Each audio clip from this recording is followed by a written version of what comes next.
ఇప్పుడున్న టెక్నాలజీ వినోద రంగానికి ఎంత మంచి చేస్తుందో అంతే చెడు కూడా చేస్తుంది.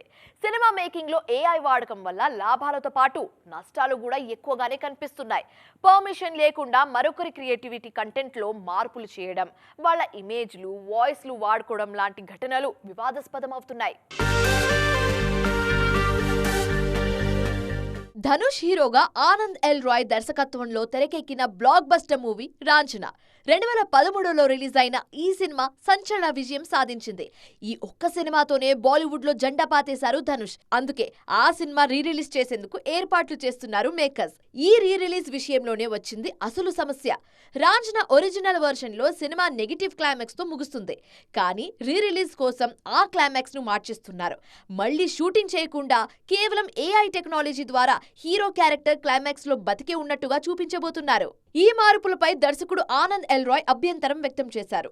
క్లైమాక్స్ మార్చడం అంటే సినిమా సోల్ ను చంపేయటమే అన్నారు. ఇన్నాళ్లు రాంఛనా ఆడియన్స్ మనసులో నిలిచిపోవడానికి ఆ కథకు అలాంటి ముగింపు ఉండడం కూడా ఓ కారణమే అన్నారు. ఒకవేళ నిర్మాతలు కథ మార్చాలి అనుకుంటే దర్శకుడిగా తన పేరును తొలగించాలని డిమాండ్ చేశారు. రీసెంట్ టైమ్స్ లో పాటల విషయంలోనూ ఇలాంటి విమర్శలు వినిపిస్తున్నాయి. బాలసుబ్రహ్మణ్యం చనిపోయిన తర్వాత ఏఐ ద్వారా ఆయన గొంతుతో కీడాకోలా సినిమాలో పాట క్రియేట్ చేశారు. ఆ పాట విషయంలో ఎస్బి తనయుడు చరణ్ అభ్యంతరం వ్యక్తం చేశారు. మరి ముందు ముందు ఈ కొత్త టెక్నాలజీ ఇంకెన్ని వివాదాలకు కారణమవుతుందో చూడాలి.